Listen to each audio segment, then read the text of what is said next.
View has search, both internal and external. It'll do a keyword match across all of our assets. So any open API specification, any endpoint, any guide, any model will match across this to any of the assets that I have access to. So again, I'm not currently logged in. So this search right now will be across all of the publicly facing assets in my environment.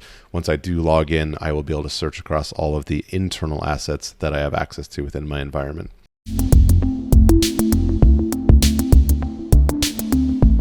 Once we are logged in, we also have the ability to search within my workspace. Again, it is a keyword match across all assets that I have access to. Because I am logged in, some of these assets will be internal or beta assets, and we will match any OpenAPI specification, endpoint, guide, or model. Once we have logged in, we also have the ability to explore any assets that we have access to internally. This will give us a list of all available APIs, guides, endpoints that we have within our environment.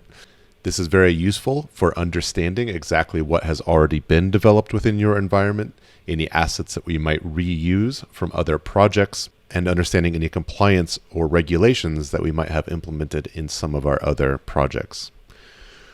We can filter exactly what we are looking for in this internal explore mode and search across any of our assets that we have available to us. Once we have selected a certain endpoint, we can also see the dependencies graph for that endpoint. We can see any models that this endpoint depends on, as well as any responses, and we can see what other endpoints then depend on those models as well.